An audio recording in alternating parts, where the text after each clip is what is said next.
Ya, selanjutnya saya akan membahas sistem desain dan completing the system development process.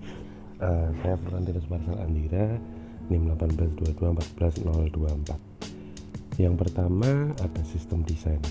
Sistem desain yaitu menjelaskan apa yang harus dilakukan sistem untuk memenuhi kebutuhan informasi dan menunjukkan bagaimana sistem akan memenuhi tujuan ini, sedangkan desain informasi adalah keseluruhan rencana atau model sistem tersebut. Perancangan spesifikasi sistem yang merinci harus membahas semua komponen manajerial, organisasi, dan teknologi dari solusi sistem. Kemudian di sini ada tabel 13.1 yang menjelaskan design specification, yaitu terdiri dari output, input, user interface, kemudian ada database design, ada processing, manual proceduris, kemudian control, ada security, ada documentation, ada convention, training, dan organizational change. Ya, kemudian saya akan menjelaskan tentang the role of end user atau peran pengguna akhir. Persyaratan informasi pengguna mendorong seluruh upaya pembangunan sistem. Pengguna harus memiliki kendali yang memadai atas proses desain untuk memastikan bahwa sistem tersebut mencerminkan prioritas bisnis dan kebutuhan informasi mereka, bukan bias staf teknis. Dan mengerjakan desain meningkatkan pemahaman dan penerimaan pengguna terhadap sistem. Keterlibatan pengguna yang tidak memadai dalam upaya desain adalah penyebab utama kegagalan sebuah sistem. Kemudian namun beberapa sistem memerlukan lebih banyak partisipasi pengguna dalam desain daripada yang lain. Jadi setiap sistem itu berbeda-beda, teman-teman. Ada yang istilah mudahnya, ada yang simple, ada yang kompleks, seperti itu. Kemudian yang kedua, completing the system of development process.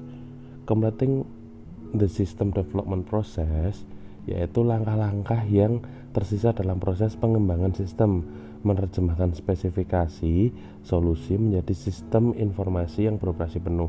Langkah-langkahnya yaitu pertama, programming atau pemrograman. Jadi kita harus memprogram dulu sebuah sistem tersebut, kemudian diuji atau testing apakah layak, apakah aman, ataukah istilahnya simpelnya siap tayang, seperti itu. Kemudian konversi, kemudian ada production and maintenance, kemudian diproduksi dan maintenance yaitu perawatan, seperti itu. Kemudian ada programming atau pemrograman. Nah, pada tahap ini spesifikasi sistem yang disiapkan selama tahap desain diterjemahkan dalam kode program perangkat lunak. Saat ini banyak organisasi tidak lagi melakukan pemrograman sendiri untuk sistem baru mereka. Sebaliknya, mereka justru membeli perangkat lunak yang memenuhi persyaratan untuk sistem baru dari sumber eksternal seperti paket perangkat lunak dari vendor perangkat lunak komersil. Layanan perangkat lunak dari penyedia layanan aplikasi atau perusahaan outsourcing yang mengembangkan perangkat lunak aplikasi custom untuk klien mereka, atau mereka memodifikasi sendiri, seperti itu. Kemudian ada testing, kemudian ini tadi udah saya jelaskan ya. Kemudian ya, dalam testing ini ada tiga kegiatan. Pertama, pengujian unit, pengujian sistem, dan pengujian penerimaan, seperti itu. Nah, kemudian ini ada tabel 13.5 yaitu a simple test plan to test record change. Itu pengembangan sistem kerja dengan pengguna untuk menyusun rencana pengujian sistematis. Itu tadi fungsinya, yaitu untuk menyusun rencana pengujian sistem. Jadi dapat kita di sini. Kemudian rencana pengujian mencakup semua persiapan untuk rangkaian tes. Yang baru saja kami jelaskan di figur 13.5 tadi tabel ini, yaitu menunjukkan contoh rencana pengujian. Kondisi umum yang diuji adalah perubahan rekor. Kita bisa lihat di sini ada change record, change existing record, dan sebagainya itu, atau apa yang akan dites di situ dapat kita lihat. Dan dokumentasi terdiri dari serangkaian layar rencana pengujian yang disampaikan pada database.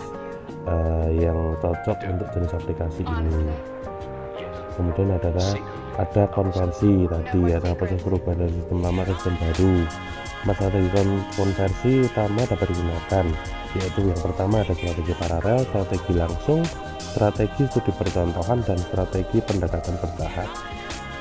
Yang pertama itu strategi paralel, yaitu bagi sistem lama dan potensi penggantiannya berjalanan bersamaan untuk beberapa waktu sampai semua orang yakin bahwa sistem baru tersebut benar-benar berfungsi. Kemudian ada strategi pemindahan langsung, yaitu menggantikan sistem lama sepenuhnya dengan sistem baru pada hari yang ditentukan. Kemudian ada strategi studi percontohan, yaitu memperkenalkan sistem baru hanya ke area organisasi yang terbatas seperti satu departemen atau unit operasi. Kemudian ada strategi pendekatan bertahap, yaitu memperkenalkan sistem baru secara bertahap atau pelan-pelan, baik menurut fungsi atau unit organisasinya.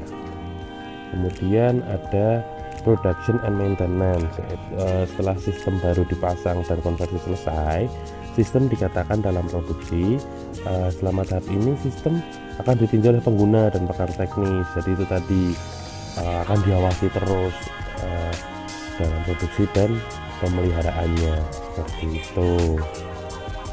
Kemudian ada 13.2, yaitu merangkum kegiatan pengembangan sistem. Yang pertama ada analisis sistem, kemudian pendesainan sistem, yaitu membuat spesifikasi desainnya, kemudian ada pemrograman, ada itu tadi pengetesan, conversion, dan production and maintenance. Di situ ada, dapat kita lihat penjelasannya. Kemudian itu yang sistem analisis tadi, kita mengidentifikasi ada masalah apa, seperti itu misalnya. Kemudian sistem desain, yaitu kita membuat desain spesifikasinya seperti saya sudah jelaskan sebelumnya. Kemudian programming, yaitu kita menerjemahkan desain spesifikasi tersebut ke dalam sebuah coding atau kode, seperti itu. Kemudian ada testing, yaitu mengetes performa unit, kemudian mengetes performa sistem, kemudian ada perform acceptance testing. Kemudian convention, itu ada plan convention, kemudian prepare documentation atau mempersiapkan dokumentasi, dan ada pelatihan user dan technical staff seperti sudah dijelaskan ke sebelumnya. Ya, itu tadi sekian dari saya, akan dilanjutkan oleh teman saya. Terima kasih.